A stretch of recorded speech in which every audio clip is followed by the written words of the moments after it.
Sahabat, apa yang salah dengan seorang triliuner? Ia termasuk yang paling kaya di Jerman. Namanya Adolf Mikl. Pada satu pagi yang bersalju, tiba-tiba sang triliuner ini diam-diam ia keluar dari rumahnya. Ia mendekati rel kereta. Ketika kereta api cepat sekali lewat, ia menabrakkan dirinya pada kereta api itu dan mati. Jerman gempar. Sang istri menemukan surat dari suaminya, Adolf Mikl itu. Suratnya simpel saja mengatakan, istri yang kucintai, maafkan aku. Besar beritanya, sang triliuner membunuh dirinya sendiri. Apa yang salah dengan seorang pemenang Nobel sastra namanya Ernest Hemingway? Ini seorang penulis yang minta ampun hebatnya. Saya pun berkesempatan membaca satu novelnya, The Old Man and the Sea. Novel ini juga yang ikut mengantarkan Ernest Hemingway mendapatkan Nobel. Itulah hadiah sastra tertinggi yang bisa diterima. Saya masih ingat kisah itu tentang laki-laki pelaut yang sudah tua, namun ia tidak ingin dikalahkan. Ia tahu para koleganya sudah mengatakan, teman, kau sudah terlalu tua untuk ini, karena itulah kau gagal menangkap banyak ikan, tenagamu sudah kurang, fokusmu, energimu tak lagi seperti dulu, karena itu pensiunlah. Namun sang nelayan tua ini mengatakan pada dirinya, manusia boleh gagal, tapi manusia tak boleh dikalahkan. Karena itulah ia kembali melaut, tapi lebih dari sebelumnya, ia ke tengah laut, ke wilayah yang tak pernah dia capai sejauh itu, diambil risiko, dan pulangnya ia membawa ikan yang paling besar dalam hidupnya. Walaupun ikan itu kemudian tinggal tulang belulang belaka sampai di pantai karena dimakan ikan hiu dan lain sebagainya, dan lain sebagainya. Indah sekali kisah ini, dan ini mustahil jika tidak ditulis oleh mereka yang dalam sekali filosofinya. Tapi apa yang terjadi? Mengapa ia akhirnya malah bunuh diri? Dunia sastra pun gempar. Apa yang salah dengan seorang presiden, mantan presiden, namanya Salvador Allende? Ia presiden Chili. Ia tidak hanya presiden, ia pun membawa tradisi baru politik populis yang saat itu menjadi fenomena, dikutip dan diikuti di banyak tempat. Namun apa yang terjadi pada sang mantan presiden ini? Tiba-tiba pada suatu hari ia melukai dirinya sendiri dan akhirnya mati. Istrinya pun bersaksi, memang sang presiden ini, mantan presiden ini bunuh diri.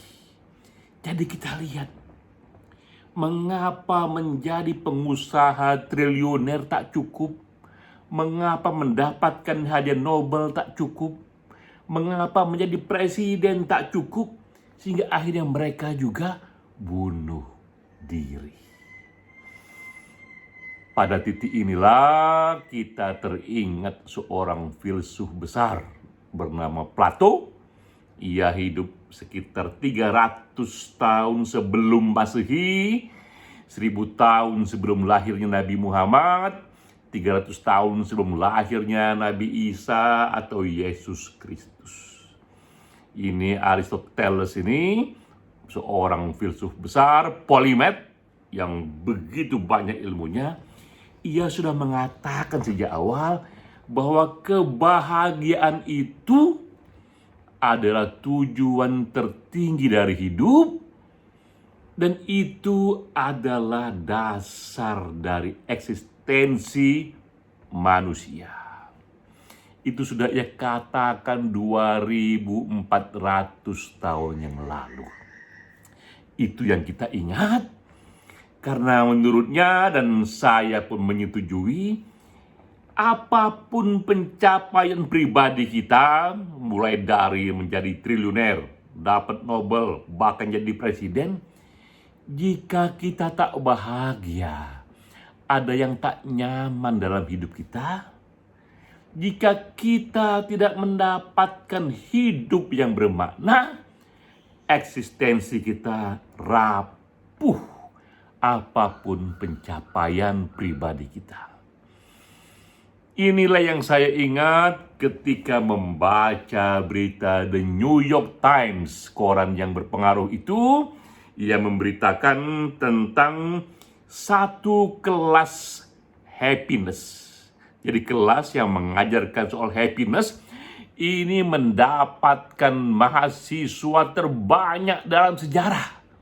3 juta orang dalam skala dunia yang ikut kelas ini di era pandemik. Nah, ini beritanya.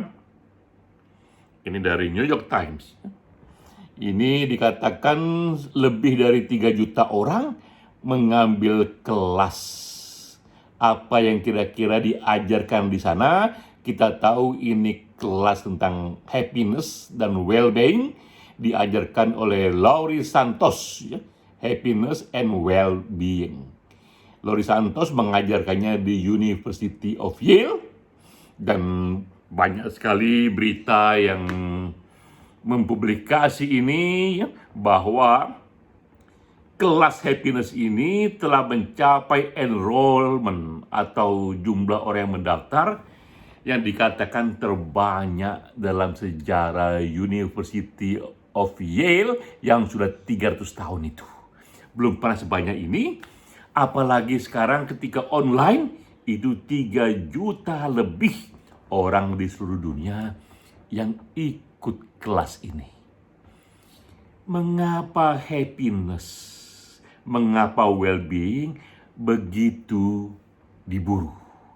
Mengapa Laurie Santos, sang pengajar ini, kemudian menjadi pusat perhatian? Saya mulai dulu dengan menceritakan sang pengajar Laurie Santos. Ia lahir tahun 75, sekarang ini berusia sekitar kurang dari 50 tahun, ya, berarti 75 2021 itu 47 tahun usianya, ya, dan ia tamat dari PhD Harvard University bidang psikologi. Pun ia mempelajari juga neuroscience. Di tahun 2007, itu berarti 14 tahun yang lalu, ia sudah mendapatkan predikat The Brilliant 10, 10 ilmuwan muda yang brilliant dari majalah Popular Science. Bahkan Times Magazine di tahun 2013, berarti 8 tahun yang lalu, juga sudah memilih si Laurie Santos ini sebagai the leading campus celebrity. Jadi ia pun menjadi selebriti kampus. Tak hanya TV yang punya selebriti, kampus pun juga punya selebriti.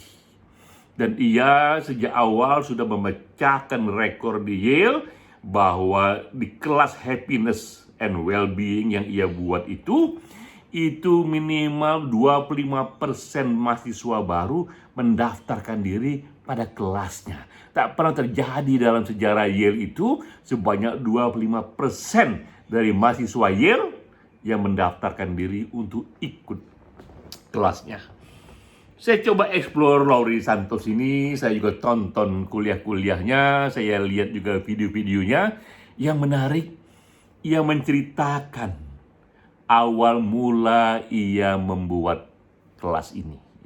Ia sudah mengajar di Yale di tahun 2021 ini, sudah mengajar selama 15 tahun sebagai profesor, dan juga sekarang ia dipercaya mengepalai satu divisi di sana. Ia katakan, betapa senang hatiku di awal sekali ini ketika diterima mengajar di Yale, karena Yale bagaimanapun satu dari 10 universitas terbaik di dunia, tak hanya di Amerika tapi di dunia, yang dipilih lagi bertahun-tahun bertahan di sana. Betapa bangganya ia terpilih menjadi dosen yang mengajar di universitas yang prestisius ini. Ketika awal sekali datang, ia membayangkan akan betapa bahagianya para mahasiswa di sana, karena ia lihat sendiri lingkungan universitas ini, betapa indahnya. Itu pohon-pohon tegak berdiri dan banyak taman-taman di sana.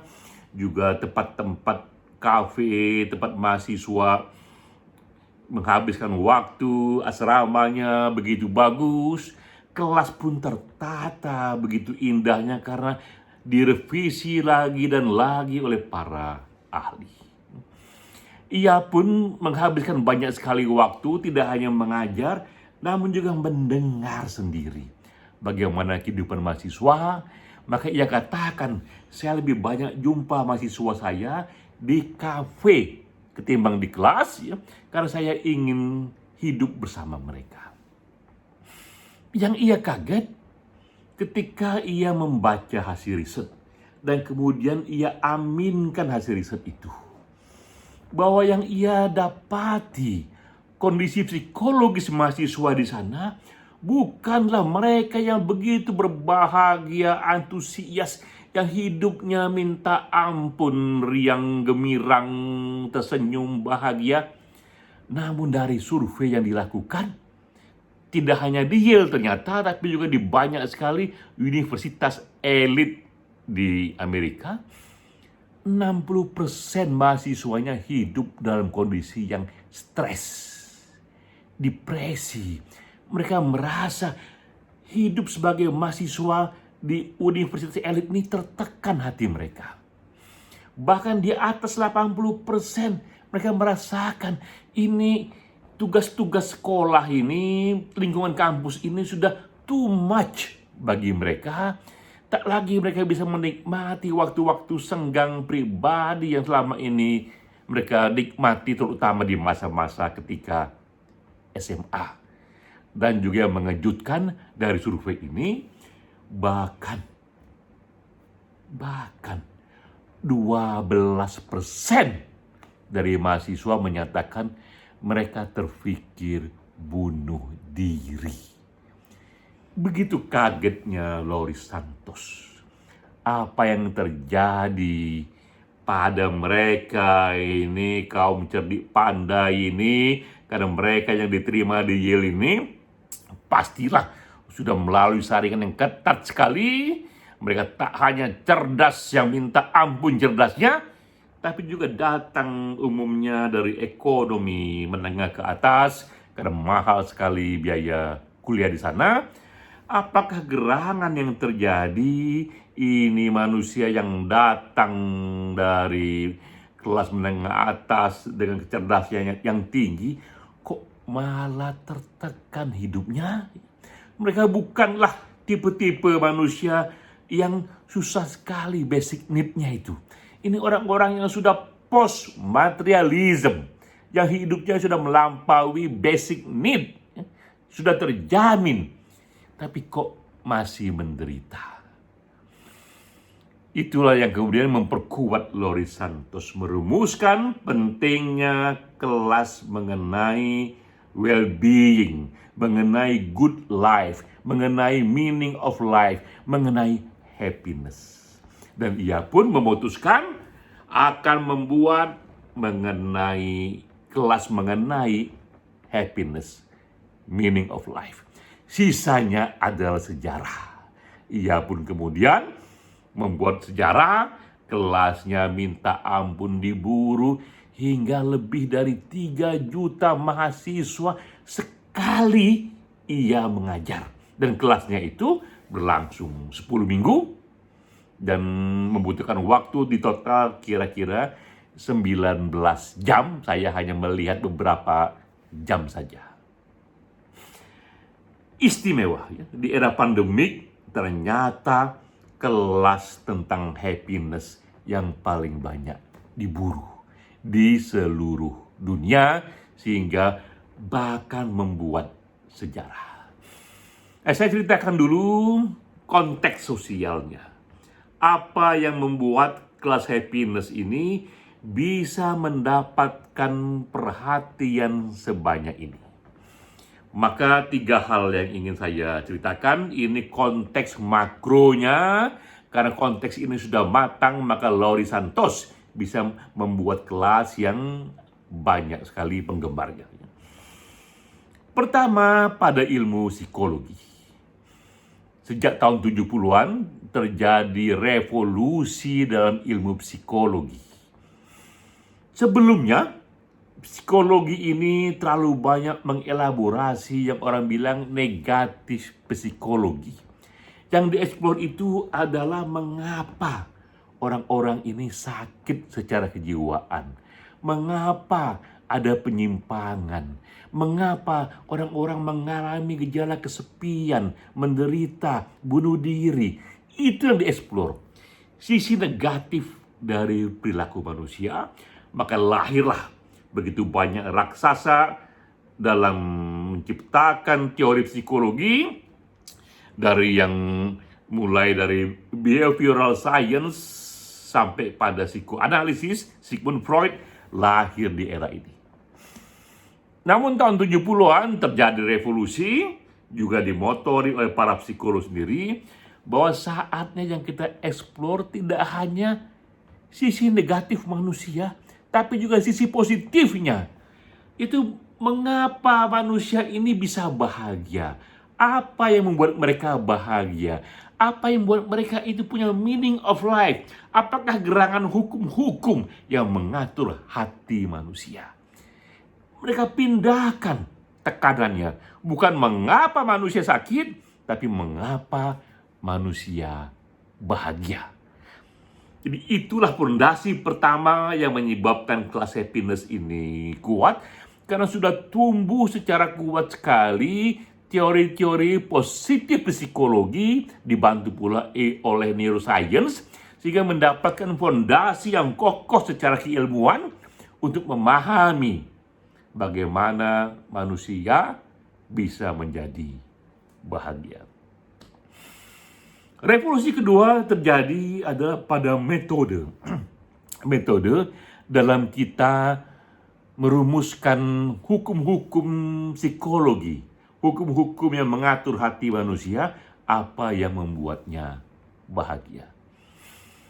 Juga sebelum tahun 70-an, acap kali jika kita ingin bicara soal kebahagiaan, yang kita kutip itu adalah aneka riset-riset kualitatif atau renungan-renungan filsafat.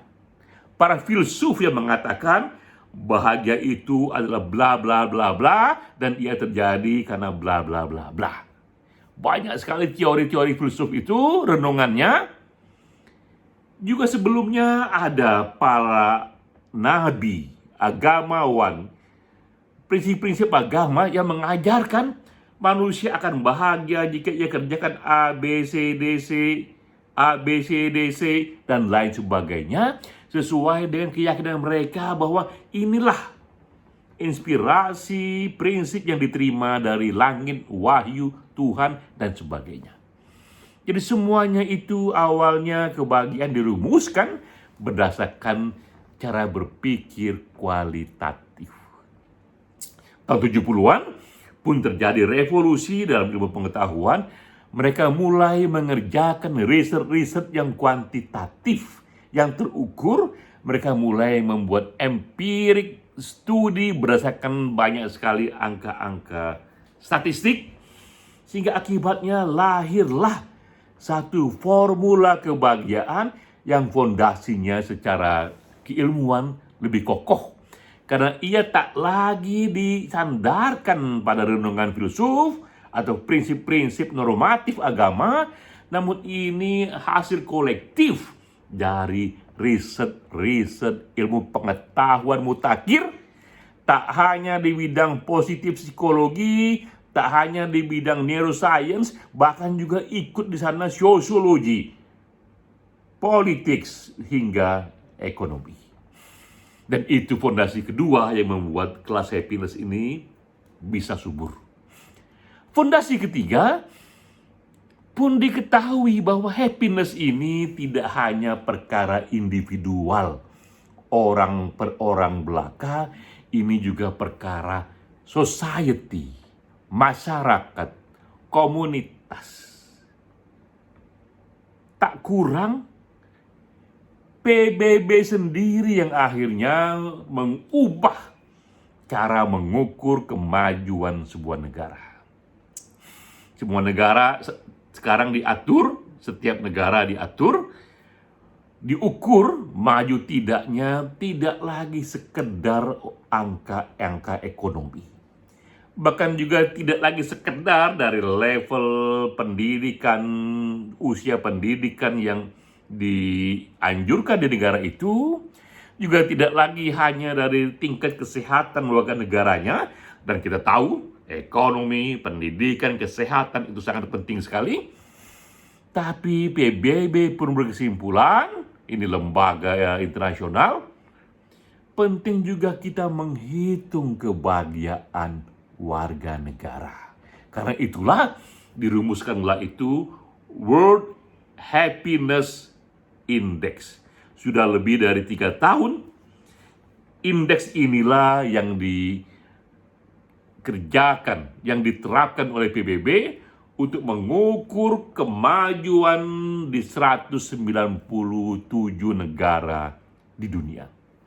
Jadi kita lihat sudah ada 3 fondasi yang membuat ilmu happiness ini kokoh, mulai dari revolusi di psikologi, revolusi pada metode untuk memformulasikan itu happiness, dan ketiga sendiri adalah dukungan PBB yang menyatakan bahwa happiness itu bahkan untuk kemajuan negara sangat pentingnya.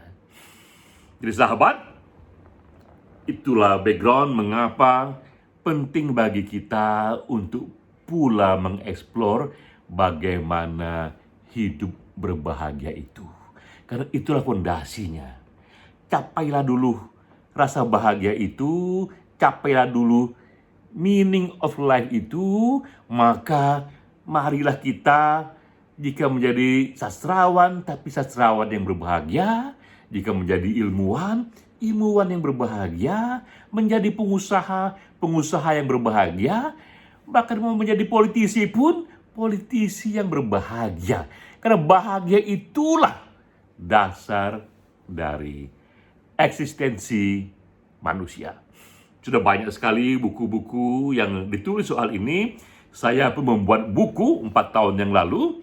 Judulnya adalah Bahagia Itu Mudah dan Ilmiah.